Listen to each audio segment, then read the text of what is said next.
May 26, 1941. The North Atlantic, roughly 690 miles west of Brest. The evening light is failing. A force 9 gale is tearing the tops off the waves, and the rain is driving almost sideways. 50 feet above that heaving sea, a fabric-covered biplane claws forward at barely 90 miles an hour. Its open cockpit stream water. Its lower wings flex in the gusts. Ahead of it, filling the horizon, sits 50,000 tons of German battleship. The Bismarck, 8 15-inch guns. Armor more than a foot thick.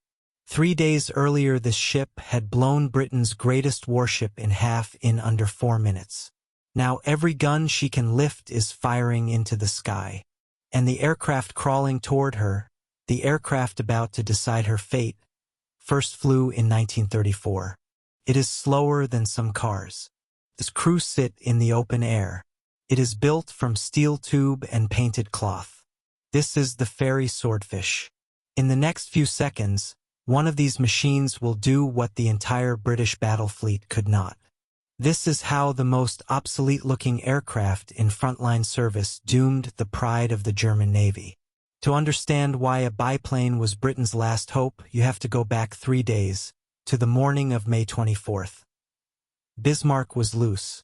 She had sailed from occupied Europe with the heavy cruiser Prinz Eugen on Operation Reinebung, a plan to break out into the Atlantic and destroy the convoys that were keeping Britain alive. She was the newest and most powerful battleship in the world.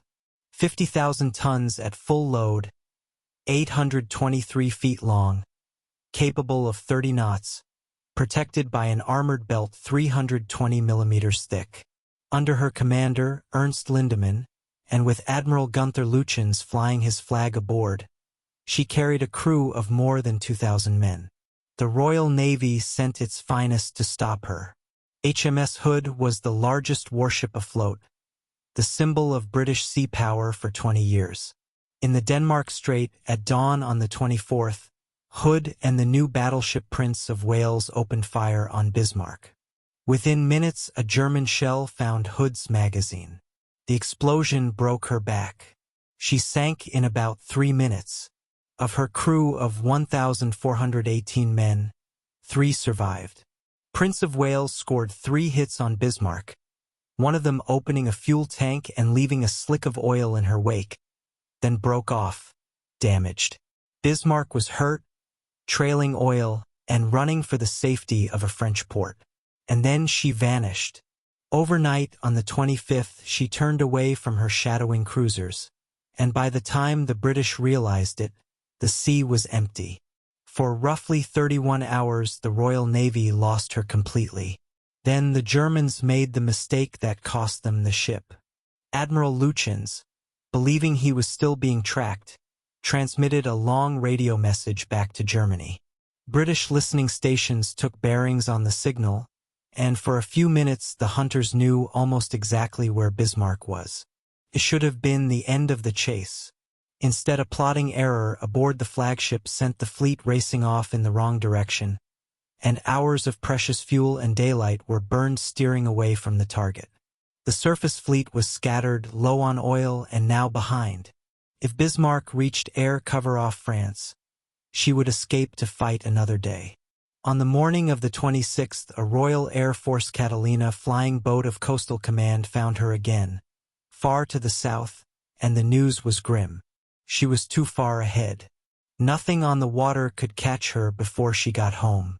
Only one thing on Earth was fast enough to reach her and slow her down. Aircraft. The aircraft the Navy had were Fairey Swordfish. To look at one in 1941 was to look at a museum piece. It was a 3-seat biplane, its wings braced with wire, its fuselage covered in doped fabric. The prototype had first flown in 1934, and it had entered service in 1936, which made it ancient by the standards of a war moving at the speed of the Spitfire and the Messerschmitt. It was powered by a single Bristol Pegasus radial engine of 690 horsepower. Its top speed was 143 miles an hour with nothing slung underneath, and far less than that carrying a torpedo into a headwind. Its crew of 3, the pilot, the observer, and the telegraphist who worked the radio and the rear gun, sat in open cockpits exposed to the weather. For defense it had one fixed machine gun firing forward and one on a pivot at the back, both of them the same rifle caliber .303 the infantry carried. The crews did not call it the Swordfish. They called it the Stringbag. The name had nothing to do with the wires and struts. It was a joke about how much the thing could carry. Like the string shopping bag a housewife took to market, it seemed to swallow whatever you loaded into it and never fill up. A torpedo weighing more than 1,600 pounds.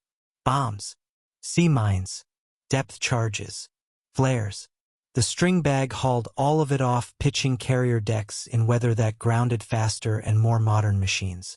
And that was the hidden logic of the design. The very things that made the Swordfish look obsolete were the things that made it deadly at sea. Could take off and land on a short, rolling flight deck in a gale. It could fly slow enough and low enough to line up a torpedo with real precision. It was, in the one job that mattered here, exactly the right aircraft. It had proved that already. On the night of November 11, 1940, 21 Swordfish flew off HMS Illustrious and attacked the Italian battle fleet in its own harbor at Taranto. In a single night, biplanes carrying torpedoes put 3 Italian battleships out of action and shifted the balance of the entire Mediterranean. Naval officers around the world took notice. A Japanese delegation studied Taranto closely in the months before Pearl Harbor. The Stringbag had shown that a handful of cheap, slow aircraft could break a battle fleet. Now, in the Atlantic, it would have to prove it against a single ship that was more dangerous than any of them. The ship that could reach Bismarck was the aircraft carrier HMS Ark Royal, steaming up from Gibraltar with Force H. On the afternoon of the 26th, her Swordfish went out to find the target and slow her. Before the main strike, the fleet air arm had already drawn first blood. On the evening of the 24th, 9 Swordfish from HMS Victorious, led by Lieutenant Commander Eugene Esmond, had flown off into worsening weather and pressed home an attack. They scored 1 hit.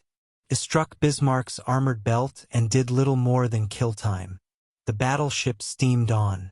Slowing her would take something heavier. What happened next nearly ended in disaster.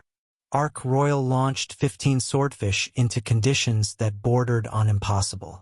The flight deck was pitching 60 feet. The strike bored through thick cloud, found a ship below, and attacked it through the murk. It was the wrong ship. In the confusion they had rolled in on HMS Sheffield, a British cruiser shadowing Bismarck from ahead. The only thing that saved Sheffield was a flaw in the weapons. The torpedoes were fitted with magnetic pistols, designed to detonate under a hull, and in the rough sea they failed. Several blew up when they hit the water. Others ran wild. Sheffield combed the tracks and dodged the rest, and not a man was lost on either side. The Swordfish flew back to Ark Royal, and the crews rearmed, this time with reliable contact pistols that would explode on a direct hit. At about 7:10 in the evening, the 15 Swordfish took off again. They climbed to 6,000 feet, then dived through the cloud and came down onto the sea for the run-in. This is where the slowness of the Stringbag stopped being a weakness. Bismarck's anti-aircraft guns and their predictors were built to lead fast aircraft. The Swordfish came at her so slowly, wallowing in against the gale at not much more than 90 miles an hour, that the German gunners kept aiming ahead of it, and the shells burst in empty air in front of the biplanes. Some rounds punched clean through the fabric without finding anything solid enough to set them off.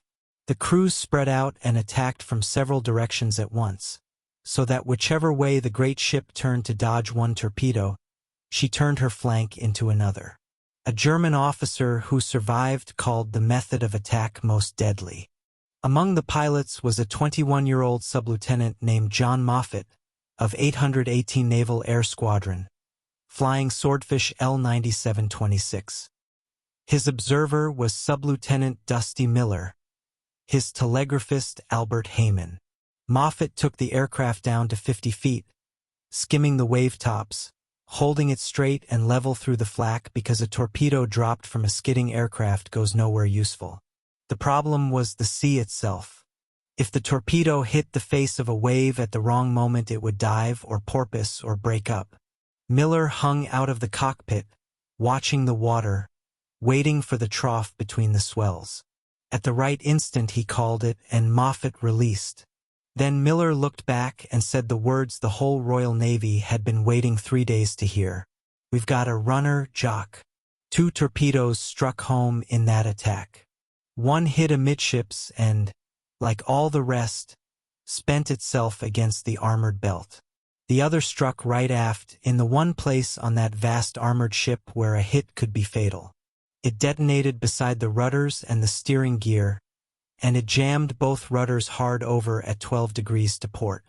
50,000 tons of battleship, and her fate turned on a few feet of steering machinery below the waterline.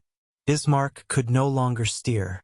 Her engines still ran, her guns still worked, but she could only turn in a slow, helpless circle, and the circle carried her back into the wind, back toward the British fleet closing from the north. Every one of the 15 Swordfish returned to Ark Royal. Not one was shot down. Through that night, British destroyers harried the crippled ship. At dawn on the 27th, the battleships arrived. HMS King George V and HMS Rodney opened fire at 8:45 in the morning, with the heavy cruisers Norfolk and Dorsetshire in support. What followed was less a battle than an execution. Unable to steer or evade, Bismarck was pounded into a burning wreck in about 90 minutes. Her guns fell silent one by one. Gunfire alone could not send her under, so her own crew set scuttling charges while Dorsetshire fired torpedoes into her at close range. At around 20 to 11 she rolled over and sank, stern first. Of the more than 2,000 men aboard, about 114 were pulled from the water. A U-boat alarm forced the British ships to leave the rest. Both Lindemann and Lutyens went down with the ship. The strategic weight of it was enormous. The most powerful battleship afloat had been loose in the Atlantic, and it had been run down and destroyed, and the blow that made the kill possible had been struck by a fabric biplane designed before radar, before the monoplane fighter, before almost everything about the war it was fighting. The Fleet Air Arm had shown beyond argument that a carrier's aircraft could reach out and cripple a capital ship in the open ocean. Taranto had suggested it. Bismarck confirmed it. 6 months later, at Pearl Harbor, the world would see the lesson written in fire on a far larger scale. The age of the battleship was closing, and slow little machines like the Stringbag were the ones closing it. The Swordfish itself refused to retire. It served through the entire war and outlasted the aircraft designed to replace it. In the second half of the war, it found a whole new purpose in the Battle of the Atlantic, flying from tiny escort carriers and even from converted merchant ships, hunting U-boats with radar and 8 rockets under its wings. The reason was the same paradox that had worked against Bismarck. Its low landing speed let it operate from short, heaving decks in North Atlantic weather that kept faster and heavier machines below. A monoplane torpedo bomber with a higher stall speed might not have got airborne at all on the night of the 26th, let alone found and hit its target in that gale. The Stringbag flew because it was slow, and it kept flying because it was simple, and by the war's end nearly 2,400 had been built. The men were not always so lucky. Eugene Esmond, who led the first strike from Victorious, was killed 9 months later, in February 1942, leading 6 Swordfish against German warships in the English Channel. All 6 were shot down. Esmond received a posthumous Victoria Cross. John Moffett, the young pilot who probably dropped the torpedo that doomed Bismarck, flew on and survived the war. He lived to the age of 97. And to the end of his life he spoke less about the great ship he had helped to sink than about the 2,000 young men who had gone into the cold Atlantic with her. A slow biplane, a torpedo dropped in the trough of a wave, and the mightiest battleship in the world turning forever to port. That was the Stringbag.